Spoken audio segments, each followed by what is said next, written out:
사랑하는 하나님, 지난 한 주간에도 우리의 안전을 지켜주시고 우리가 넘어졌을 때 우리를 일으키시며 끝없는 사랑의 격려로 우리와 함께 하셨던 하나님 아버지, 오늘 이 한 주의 끝자락 다시 말씀의 자리, 예배의 자리로 우리를 불러주심에 감사드립니다. 하나님, 우리는 연약하여 쉽게 흔들리고 쉽게 넘어져도 주님께서는 우리를 포기하지 아니하시고 하나님의 생명으로 맹세하며 우리와 늘 함께 하시며 끝까지 우리를 사랑하시겠다고 말씀하셨습니다. 하나님, 우리를 맞으러 뛰어나와 주시는 좋으신 아버지가 되어 주심에 감사드립니다. 하나님, 피곤한 시간입니다. 힘든 시간입니다. 고단합니다. 하지만 그 모든 것을 이길 만큼 우리는 주님이 좋습니다. 하나님, 우리에게 하나님이 원하시는 것을 보여주옵소서. 그 말씀대로 따라 살아 우리가 주님의 기쁨이 되겠습니다. 주여, 이 자리 가운데 홀로 영광 받아 주옵소서. 예수 그리스도의 이름으로 기도드렸습니다. 아멘. 오늘은 계속해서 사랑에 관해서 고민하고 함께 알아보는 시간입니다. 성경은 사랑을 하나님의 다른 이름이라고 이야기합니다. 그만큼 그 사랑은 굉장히 다면적이며 깊이 있으며 그리고 우리의 삶 곳곳에 뻗어나가 있습니다. 오늘은 그 일곱 번째 시간, 사랑은 자랑하지 않으며 교만하지 않는 것임을 하나님의 말씀을 통해 함께 배워보길 원합니다. 우리 말씀 읽을 때 하나님 경외하는 마음으로 자리에 일어서서 함께 읽겠습니다. 사무엘상 17장 41절로 47절의 말씀입니다. 그러자 그 블레셋 사람도 같이 읽겠습니다. 그러자 그 블레셋 사람도 방패든 사람을 앞세우고 다윗에게 가까이 다가왔습니다. 그는 다윗을 물끄러미 쳐다보고는 그가 불이 불그스레하고 잘생긴 어린아이인 것을 보고 우습게 여겼습니다. 그 블레셋 사람은 다윗에게 막대기나 들고 오다니 내가 개인 줄 아느냐 하고는 자기 신들의 이름으로 다윗을 저주했습니다. 그는 또 말했습니다. 이리로 오너라. 내가 내 살점을 공중의 새들과 들판의 짐승들에게 주겠다. 그러자 다윗이 블레셋 사람에게 말했습니다. 너는 칼과 창과 단창으로 내게 나오지만 나는 만군의 여호와 곧 내가 모욕한 이스라엘 군대 하나님의 이름으로 내게 간다. 오늘 여호와께서 너를 내 손에 넘겨주실 것이고 나는 너를 쳐서 내 목을 벨 것이다. 오늘 내가 이 블레셋 사람의 시체를 공중의 새들과 땅의 짐승들에게 주면 이스라엘의 하나님이 계신 것을 온 세상이 알게 될 것이다. 또한 여호와께서는 칼이나 창으로 구원하지 않으신다는 것을 여기 모인 사람들이 다 알게 될 것이다. 전쟁은 여호와께 속한 것이니 그분이 너희 모두를 우리 손에 넘겨주실 것이다. 아멘. 기도하겠습니다. 하나님, 주의 말씀을 우리에게 주심에 감사드립니다. 하나님, 우리의 소견에 옳은 대로 사는 것이 아니라 우리의 왕이신 여호와 하나님의 말씀대로 살길 원합니다. 이 시간 우리의 마음을 부드럽게 하여 주시고 우리가 잘못 알고 있는 것들과 하나님의 말씀에 부합하지 않는 우리의 시선과 말과 행동들을 주의 진리로 교정하여 주옵소서. 감사합니다. 주님, 예수님의 이름으로 기도드렸습니다. 아멘. 자리에 앉으셔도 좋습니다. 저는 이스라엘 한 가문의 8형제 중 장남입니다. 우리 집안은 이스라엘 나라 안에서도 한적한 시골에 살고 있죠. 요즘 온 나라가 블레셋의 침략으로 어지럽습니다. 흉흉한 소문도 많이 돌고 있어요. 이럴 때일수록 장남인 제가 집을 잘 지켜야 한다고 다짐하곤 했습니다. 그런데 마침내 징집력이 떨어졌습니다. 저와 밑에 있는 두 동생이 전쟁터로 나가게 된 것입니다. 부모님, 5 동생들 양떼를 등지고 떠나니 발걸음이 무거웠습니다. 동생들에게 말했습니다. 부모님 잘 도와드리고 양들 잘 돌봐라. 신신당부를 하고 왔습니다. 전쟁터의 상황은 좋지 않았습니다. 우리 이스라엘 군대와 블레셋 군대가 엘라 골짜기를 사이에 두고 서로 산 위에 진을 치고 있습니다. 어느 쪽도 먼저 골짜기를 내려가 공격하기 어렵기 때문에 대치하는 형세입니다. 그런데 이게 우리에게 불편함이 될 줄 몰랐습니다. 저들에게는 한 거인 장군이 있는데 그 거인 장군은 매일 아침과 저녁에 나와 우리를 조롱하고 하나님을 욕했습니다. 너희 중에 나와 맞설 자가 있느냐? 너희 신은 자고 있느냐? 하루 이틀도 아니고 40일째였습니다. 그런데 아무도 나서지 못합니다. 저 괴물과 1대1로 맞선다는 것은 자살 행위이기 때문입니다. 아마 하나님도 이런 죽음은 원하지 않으실 겁니다. 그런데 어느 날 이런 긴장감이 팽팽한 병영에 집안의 막내가 나타났습니다. 아버지가 형들에게 도시락을 보내셨다고요. 그러면 도시락만 전하고 빨리 돌아가 가족과 양들을 돌볼 것이지, 이 녀석이 병영 이곳저곳을 돌아다닙니다. 그러다 골리앗의 조롱을 듣고는 사람들에게 이렇게 묻고 다니는 것입니다. 아니, 저자가 뭔데 감히 살아계신 하나님의 군대를 모욕합니까? 저는 이 말을 듣고 순간 화가 났습니다. 이 어린 녀석이 뭘 한다고 나서는 것입니까? 목동으로 있으면서 짐승 몇 마리 잡았다고 자랑하던 소문을 들었던 걸 기억합니다. 사무엘 선지자의 예언에 자기가 특별한 줄 알고 있는 것도 제가 알고 있습니다. 그래도 어른들이, 전문가들이 40일 동안 아무도 나서지 못한 자리에서 아무것도 모르는 애송이가 하나님의 이름을 들먹이며 남들을 겁쟁이로 만드는 것은 선을 넘은 일입니다. 저는 참지 못하고 소리쳤습니다. 야, 내가 왜 여기 내려왔느냐? 아버지가 부탁하신 양떼는 누구에게 맡기고 왔어? 나는 내 교만함과 내 마음에 있는 완악함을 안다. 내가 지금 전쟁을 구경하러 온 것이 아니냐? 그런데 그 녀석이 저에게 이렇게 대꾸했습니다. 아니, 제가 무엇을 잘못했습니까? 그저 물어본 것이지 않습니까? 역시 뻔뻔합니다. 자기 잘못을 인정할 줄도 몰라요. 결국 그 녀석이 골리앗과 싸우겠다고 나갔습니다. 저는 말리지 않습니다. 저 녀석은 자기 교만 때문에 죽는 겁니다. 저의 방관 때문에 죽는 것이 아닙니다. 지금까지 들으신 이야기는 우리 사무엘상 17장의 다윗과 골리앗의 이야기를 엘리압의 시점에서 재구성한 이야기입니다. 여러분에게 물어보고 싶습니다. 만약 여러분이 엘리압의 자리에 있다면 다윗을 어떻게 보셨겠습니까? 저는 몇 번을 봐도 엘리압처럼 봤을 것 같아요. 경험이 많을수록 세상 이치에 대해서 알아갈수록 우리는 우리의 기준이 확고해지기 때문입니다. 그리고 그 기준에 따라 사람을, 세상을 판단하곤 하죠. 엘리압에게 뿐만 아니라 세상의 시선에서 다윗은 교만한 자처럼 보였습니다. 모두가 안 된다고 할 만한 이유가 있는데 된다고 우기는 자, 아무것도 모르면서 나서는 자, 나이도 어린 것이 어른들 사이에서 꼿꼿하게 목을 들고 목소리를 내는 자. 이렇게 한편에서 다윗의 모습은 경솔하고 치기 어리게 보였을 것입니다. 그런데 놀랍게도 성경은 다윗을 이렇게 표현합니다. 사무엘상 13장 14절입니다. 여호와께서는 그 마음에 맞는 사람을 찾아 그 백성들의 지도자로 세우셨소.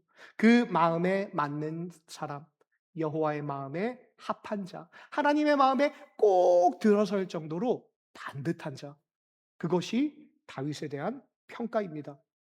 엘리압의 눈에는 교만한 자였으나, 누군가의 눈에는 겸손한 자였으나, 하나님의 눈에는 합한 자, 겸손한 자였던 것입니다. 여러분, 세상의 기준과 하나님의 기준이 이렇게 다를 수 있습니다. 이게 참 무서운 포인트입니다. 우리가 알고 있고 생각하는 이 세상에 대한 시선이 하나님의 그것과는 많이 다를 수 있다는 것입니다. 오늘 우리는 사무엘상 17장의 다윗을 통해서, 그리고 고린도전서 13장의 사랑에 대한 정의를 통해서 성경이 말하는 진짜 겸손의 사랑을 함께 살펴보길 원합니다. 본문 41절부터 47절은 골리앗과 다윗의 말이 오가는 장면입니다. 두 사람의 말은 정말 대조적입니다. 먼저 골리앗의 말입니다. 그 블레셋 사람은 다윗에게 막대기나 들고 오다니 내가 개인 줄 아느냐 하고는 자기 신들의 이름으로 다윗을 저주했습니다. 그는 또 말했습니다. 이리로 오너라. 내가 내 살점을 공중의 새들과 들판의 짐승들에게 주겠다. 골리앗의 말의 주어는 내가입니다. 내가 이 전쟁의 주체입니다. 내가 개인 줄 아느냐? 내가 내 살점을 짐승들에게 주겠다. 철저히 자기가 주인공이죠. 이뿐 아닙니다. 골리앗은 자신을 부풀립니다. 막대기 가지고는 도저히 저항할 수 없는 자로서 자신을 내세우고 있습니다. 또 신을 부르지만 자신들의 신들마저도 다윗을 저주하기 위해 자신의 손에 들린 무기였습니다. 하지만 다윗은 다릅니다. 45절부터 47절입니다. 우리 함께 같이 읽어볼까요? 그러자 다윗이 블레셋 사람에게 말했습니다. 너는 칼과 창과 단창으로 내게 나오지만 나는 만군의 여호와 곧 내가 모욕한 이스라엘 군대의 하나님의 이름으로 내게 나간다. 오늘 여호와께서 너를 내 손에 넘겨주실 것이고 나는 너를 쳐서 내 목을 벨 것이다. 오늘 내가 이 블레셋 사람의 시체를 공중의 새들과 땅의 짐승들에게 주면 이스라엘에 하나님이 계신 것을 온 세상이 알게 될 것이다. 또한 여호와께서는 칼이나 창으로 구원하지 않으신다는 것을 여기 모인 사람들이 다 알게 될 것이다. 전쟁은 여호와께 속한 것이니 그분이 너의 모두를 우리 손에 넘겨주실 것이다. 아멘. 이 짧은 세 구절에 여호와 하나님이라는 이름이 8번이나 나옵니다. 특별히 문장 하나하나를 뜯어보면 그 하나하나가 의미가 있습니다. 나는 만군의 여호와의 이름으로 내게 나간다. 자신의 이름이 아니라 여호와의 이름, 이 전쟁의 주체가 하나님이라는 것을 처음부터 분명하게 하는 것입니다. 그 다음 여호와께서는 너를 내 손에 넘겨주실 것이고 자신의 승리가 아니라 자신이 이루어가는 것이 아니라 하나님이 넘기시는 것이 전쟁의 승리라는 것을 바르게 정의하고 있습니다. 또한 이스라엘이 하나님이 계신 것을 온 세상이 알게 될 것이다. 내가 너를 무찔러서 내 명성이 드러나게 하겠다가 아니라 하나님의 영광을 드러내게 하겠다는 것, 그것이 다윗의 전쟁의 목적이었음을 하나님 중심으로 다시금 선포합니다. 여호와께서는 칼이나 창으로 구원하지 않으신다. 자기의 방법이 아니라 하나님의 방법을 말합니다. 전쟁은 여호와께 속한 것이니 다시 한번 이 싸움은 자신의 것이 아니라 여호와의 것임을 말합니다. 여러분, 이 다윗의 행동이 세상의 눈에는 굉장히 당돌하게 보였을지 모릅니다. 어린 목동이 그냥 예쁘게 생긴 잘생긴 하나의 청소년, 조그마한 청소년 한 명이 어릴 때부터 전쟁터를 누볐던 적국의 전쟁 영웅에게 내가 오늘 내 목을 칼로 벨 것이다 라고 선언하고 있기 때문입니다. 하지만 이 다윗의 말에 담긴 초점은요, 자기가 없습니다. 자신이 하는 것이 아닙니다. 철저히 여호와 하나님께서 골리앗을 이기실 것임을 선언하고 있다는 것입니다. 그렇게 하나님을 자랑하는 것이 다윗의 선언이었습니다. 세상의 눈에 골리앗의 자신감은 당당하게 여겨졌을지 모릅니다. 그런데 다윗의 당당함은 무모하게 보였던 것이죠. 그러나 하나님의 눈에는 정확히 반대로 보였던 것입니다. 그 중심을 아시는 하나님께서, 그 마음의 동기를 아시는 하나님께서는 오히려 골리앗이야말로 하나님을 대적하는 교만한 자로서, 그리고 다윗은 하나님의 능력을 있는 그대로 의지하는 믿음의 사람, 겸손한 사람으로서 받으시는 대목이 이 사무엘상 17장의 저자가 주목하는 그런 하나님의 마음이라는 것입니다. 여기서 우리는 잠시 멈추고 물어봐야 합니다. 그렇다면 성경이 말하는 진짜 겸손은 무엇일까요? 이 질문을 하게 된 것은 고린도전서 13장 4절의 말씀 때문입니다. 사랑은 자랑하지 않으며 교만하지 않는 것이라고 성경은 이야기하고 있기 때문입니다. 이 말을 들으면 우리는 이런 일반적인 이미지가 떠오를 것입니다. 자랑하지 않는 것, 교만하지 않는 것은 나에게 어떤 좋은 일이 있어도 애써 알리지 않는 것. 자기가 잘한 것이 있어도 그저 감추는 것. 자기 능력은 낮추어 말하고 자기 성취는 애써 축소하는 것. 그것이 일반적인 겸손의 이미지인 것 같아요. 그래서 솔직히 교회 내에서도 어떤 좋은 소식이 있어도 막 이렇게 나누기, 우리 혈육들에게 나누는 것처럼 막 좋은 소식이 있어, 내가 이런 것을 얻었어, 이런 것을 성취했어 라고 알리지 않아요. 왜냐하면요, 그런 순간 우리는 이 13장 4절을 간과한 신앙의 하수와 같은 그런 사람이 될까 봐 우리가 두렵기 때문입니다. 내가 잘하는 것, 할 수 있는 것 굳이 말하여 드러내지 않는다는 것입니다. 좋은 소식도 자랑하지 말라는 가르침을 지키기 위해 숨기고, 혹여 내가 무엇을 잘하더라도 애써 자신은 못한다고 말하는 것, 어쩌면 이 시대의 그리스도인들이 교회 사회생활에서, 관계에서 특히나 많은 영향을 받는 것이 이 고린도전서 13장 4절일지 모른다는 생각을 하게 되었습니다. 그런데 이것 아십니까? 성경의 겸손은 이런 것이 아닙니다. 오히려 우리가 익숙한 이 겸손의 이미지는 자랑하지 않기 위해, 교만하지 않기 위해, 나를 가리고 나를 축소시키는 이 겸손은 유교의 개념입니다. 유교 전통에서는 겸손을 이렇게 이해하고 있습니다. 논어의 첫 장부터 나온다고 합니다. 군자는 남이 알아주지 않아도 성내지 않아야 한다. 겸손의 핵심이 자기를 감추고 남의 시선을 신경 쓰지 않는 것에 있다는 것입니다. 또한 이것에 한 발짝 더 나아가 한국 유교에서는 이것을 더 깊이 발전시킵니다. 성악지교의 일부입니다. 군자는 재능이 있어도 남에게 자랑하지 않으며 공로가 있어도 뽐내지 아니한다. 진정으로 겸손한 자는 자기 재능을 감추어 남이 알지 못하게 하고 자기 공을 낮추어 남이 미치지 못하게 한다. 이것이 우리 문화 속에 뿌리 깊이 자리 잡은 우리가 익숙한 겸손의 모습인 것 같습니다. 자기를 감추고 자기를 꼭꼭 숨기고 자기 능력을 낮추는 것. 이 겸손과는 어느새 우리의 신앙에도 그대로 들어왔습니다. 특히 오른손이 한 일을 왼손이 모르게 하라라는 예수님의 가르침과 함께 숨기고 부정하고 감추는 겸손은 그리스도인에게 진리처럼 받아들여졌다는 것입니다. 이 기본적인 것을 모르고 조금이라도 자신을 드러내는 사람은 성숙하지 못한 사람처럼 비추어진다는 것입니다. 하지만 이것이 성경이 말하는 겸손이 아닙니다. 이 13장 4절만 자세히 보더라도 알 수 있습니다. 성경 원어를 보면 답이 나옵니다. 여기에서 자랑하지 않으며 라는 헬라어의 표현은 허풍을 떨다, 자기 자랑을 계속해서 늘어놓다, 겉으로 화려하게 자기를 꾸며 과시하다라는 의미가 있습니다. 그리고 교만하지 않으며 라는 이 단어는 직역하면 부풀리다, 팽창시키다, 풍선에 바람을 넣는 모양새를 말하는 단어입니다. 이 두 단어의 공통점은 이것을 말하고 있습니다. 실제 자기 자리가 아닌 곳에 자기를 두는 것. 다시요. 자기의 모습이 아닌, 자기가 있는 그대로가 아닌 꾸미거나 부풀리는 것, 자신을 변조시키는 것. 그것이 자랑과 교만이며 겸손의 대척점에 서 있다고 이야기하는 것입니다. 성경이 말하는 진짜 겸손은요, 자기를 부풀리지도 않고 감추지도 않는 것.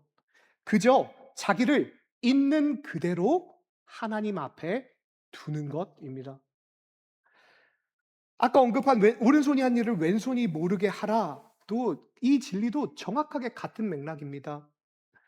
어, 이 말을 원어적으로 분석하면 오른손이 한 일을 절대로 왼손이 깊이 있게 알지 못하게 하라라는 말인데요. 이것은요, 굉장히 상호적이고 관계적인 말입니다.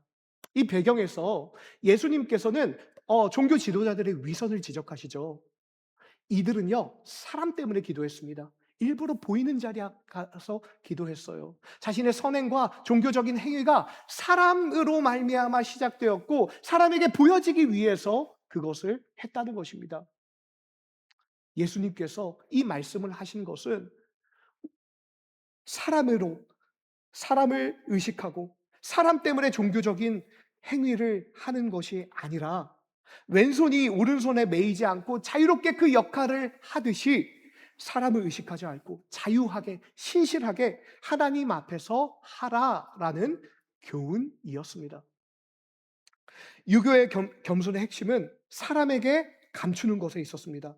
하지만 성경의 겸손의 핵심은 사람의 시선을 초월하고 거기서부터 자유로워져서 오직 하나님 앞에서 자기를 있는 그대로 정직하게 세우는 것입니다. 하나님이 주신 것을 있는 그대로 드러내며 그러면서도 사람의 인정에 매이지 않는 자유를 갖는 것. 그것이 교만하지 않는 길, 겸손의 길이라는 것입니다. 이런 성경의 가르침, 이 진리가 오늘 다윗을 하나님의 말씀에 마음에 합한 자로 여기게 되는 것입니다. 다윗이 왜 겸손한 자입니까? 왜 다윗의 이런 태도에도 불구하고 하나님께서는 그를 내 마음에 합한 자라고 말씀하셨습니까? 다윗은 자신이 능력 있다고 말하지 않았어요. 자신이 무엇을 한다고 이야기하지 않았어요. 그저 하나님께서 이 전쟁을 주관하시라는 분인 것과 그리고 그 하나님께서 그 하나님을 대적하는 자를 꺾으시는 능력의 하나님이라는 것을 선포했을 뿐입니다. 심지어 다윗은요, 일부러 자신을 위축시키지 않았어요. 제가 아는 바로는요, 하나님이 이런 분이에요. 이렇게 말하지도 않았어요. 그저 자기가 아는, 자기가 만난, 자기가 배운 그 하나님을 당당하게 선포하는 것. 그 믿음의 자세. 그것이 하나님의 마음에 합한 올바른 자세였다는 것입니다. 오히려 반대의 모습도 있습니다. 우리가 익숙한 겸손의 옷을 입었으나 실상은 교만하여 하나님께 책망받은 자의 이야기. 가시덤불 앞에 모세의 이야기입니다. 모세는 불타는 가시덤불에서 하나님을 만납니다. 하나님께서는 모세를 민족의 구원자여 지도자로 부르십니다. 하지만 모세는 이렇게 말하죠. 저는 말도 잘 못하고 자신도 없습니다. 다른 사람을 사용해 주십시오. 이 말은 언뜻 보면 겸손해 보입니다. 그런데 모세는 또 한편의 교만을 범하고 있습니다. 자기 자신을 오히려 축소하고 있고 감추고 있습니다. 거기에 대해서 하나님께서 이렇게 말씀하시는 걸 보면 볼 수 있습니다. 사람에게 입을 준 자가 누구냐? 또 귀머거리나 벙어리가 되게 하거나 눈으로 보게 하거나 눈멀게 하는 자가 누구냐? 나 여호와가 아니냐? 하나님은 이렇게 책망하세요. 네가 나보다 잘 알아? 사실 모세는 하나님보다 사람의 시선을 의식하고 있습니다. 모세의 고민을 보면 파라오가 내 말을 듣지 않을 겁니다. 이스라엘 사람들이 내 말을 믿지 않을 것입니다. 이렇게 그 지지와 그 일에 대해서 염려하고 있었기 때문입니다.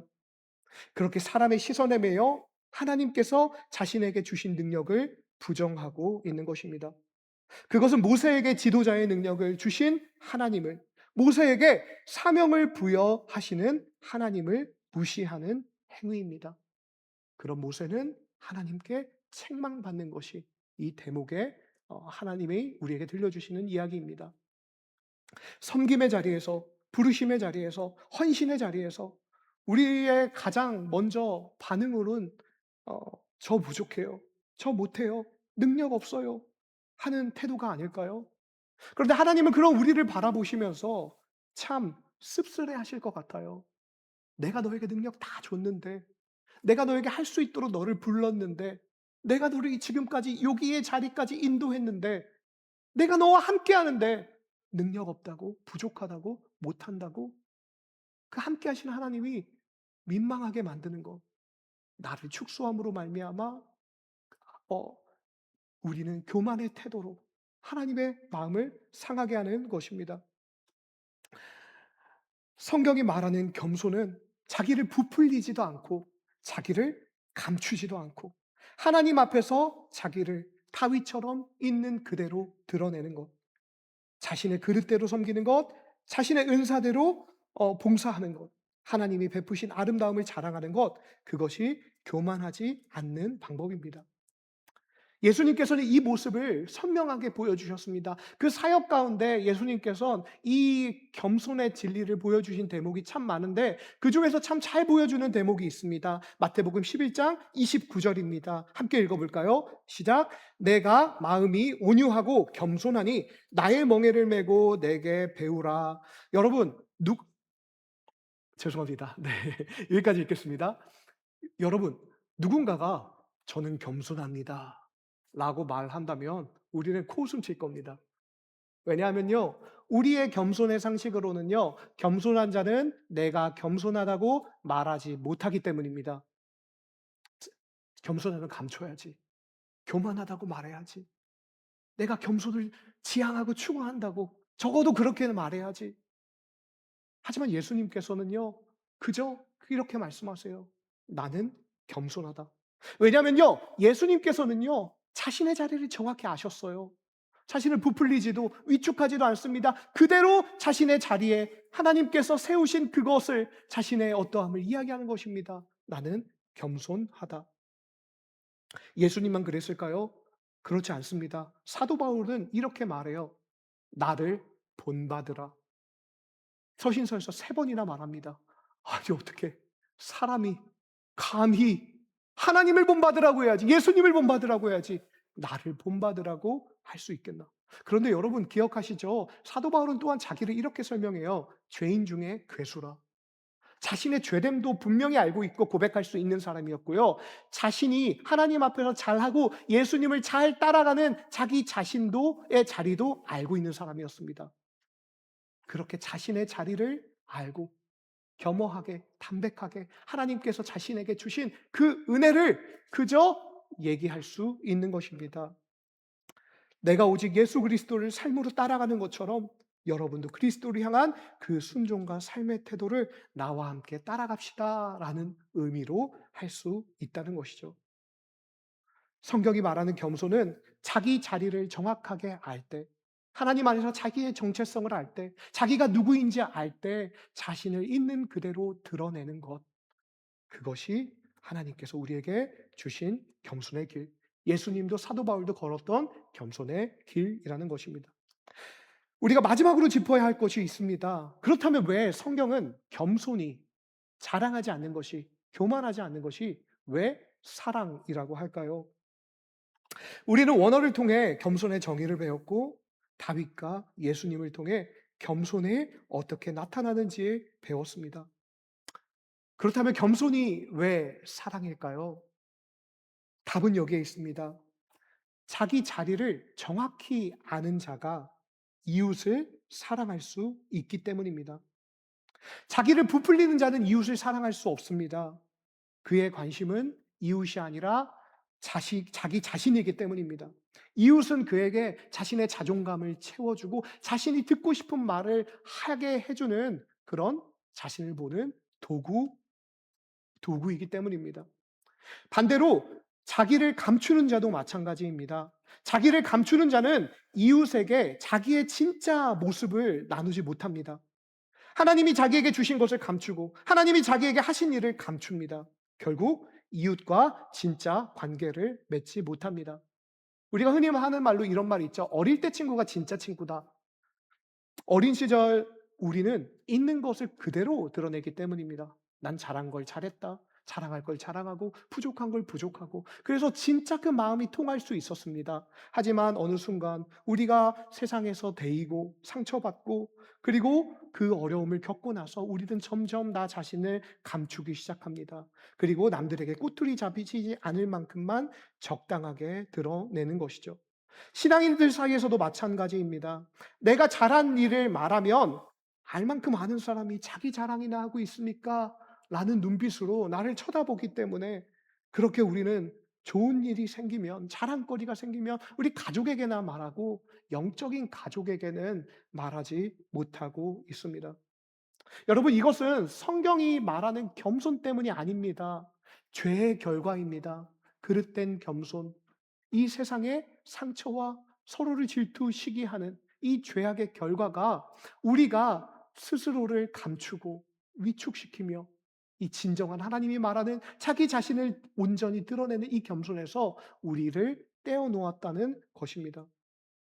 오히려 자기 자리를 정확히 알므로 하나님께 그 자리를 드릴 뿐만 아니라 이웃을 위해 나 자신을 드러낼 때 우리가 이웃을 진정으로 사랑하고 내가 할 수 있는 것과 해야 할 일을 할 수 있는 것입니다.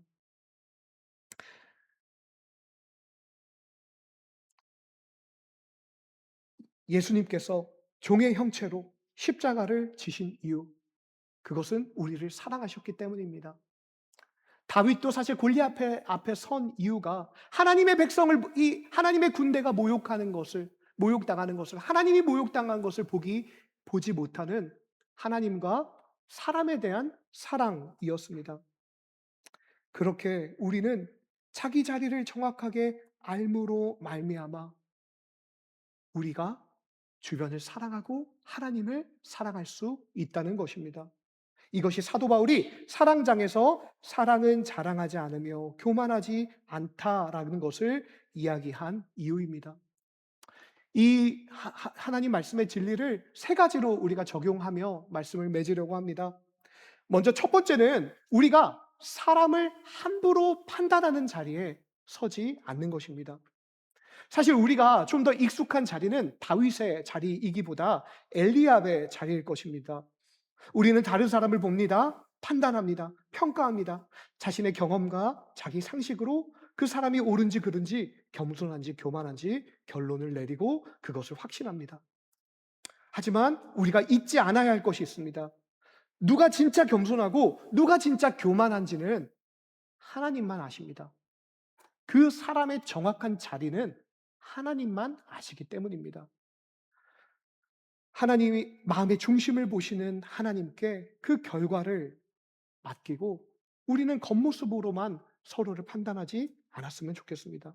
자기 은혜를 나누는 사람에게, 자신의 어떠함을 자랑하고 그 은사를 드러내는 사람에게 우리는 나선다라고 정죄하지 않아야 합니다. 그 사람의 마음의 중심이 어디로 향하는지 우리는 알 수 없기 때문입니다. 우리는 여기서 멈추지 않아야 됩니다. 한 발짝 더 나아가 그 사람을 사랑의 눈으로 봐줘야 합니다. 그 사람이 하나님 앞에 그 중심이 있겠노라고 믿으면서 그 사람을 있는 그대로 받아주는 것, 품는 것, 감싸 안는 것, 인정해 주는 것, 그것이 판단하지 않는 것에 우리가 가야 할 종착지입니다. 두 번째로는 우리 낮아진 공동체가 하나님께서 우리 삶에 주신 하나님의 은혜를 더 적극적으로 나누는 공동체가 되길 원합니다. 우리 안에도 미묘한 자리들이 있습니다. 자녀가 잘된 소식, 사업이 회복된 소식, 관계가 치유된 소식, 기도가 응답된 소식, 우리는 그것을 나누기 꺼려집니다. 자랑하는 것처럼 보일까봐 조심한다는 것입니다.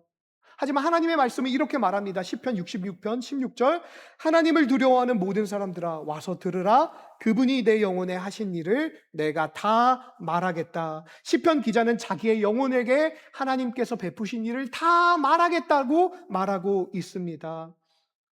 우리는 이 하나님이 하신 일을 찬미하고 나누는 것, 그것 또한 하나님께서 우리에게 원하시는 우리의 성도의 교제라는 것, 진정한 의미의 인터랙션이라는 것을 기억해야 하는 것입니다. 하지만 우리는 기억해야 되죠. 나눔의 초점은 하나님께 있어야 합니다. 다윗처럼 하나님이 주어가 되어야 합니다. 하나님이 목적이 되어야 됩니다. 하나님의 수단이 되어야 한다는 것입니다.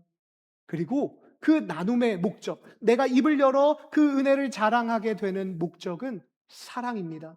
이 말을 듣고 당신이 힘냈으면, 당신에게 위로가 되었으면, 그리고 당신에게도 하나님이 신실하게 역사한다는 것을 기억하는 그런 과정이 되길 바라며 사랑으로 하나님이 주체가 되어 말하는 것, 우리는 이렇게 우리 안에 하나님이 하신 일들을 나눠야 됩니다. 저는 우리 공동체가 그런 공동체가 되길 원해요. 가족에게 말하는 것처럼 주일날 보면 너무 신나서 와 그거 제가 맡았던 프로젝트 대박 났어요.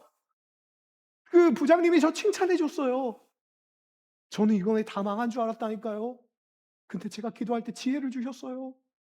이 생각지도 못한 일이 일어났어요. 하나님 진짜 대단하시지 않아요? 하나님 너무 좋으세요.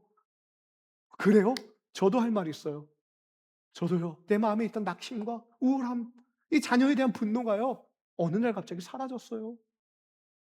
이렇게 하나님이 하신 아름다운 일들이 우리 안에 우리 안에 정말 가득 차는 것, 이것이 코이노니아의 정확한 정의입니다. 저는 우리 낮아짐이 그런 공동체가 되길 소망합니다. 우리 마지막 세 번째로는 하나님께서 우리에게 주신 은사대로 우리가 적극적으로 섬김의 자리에서 서길 소망합니다.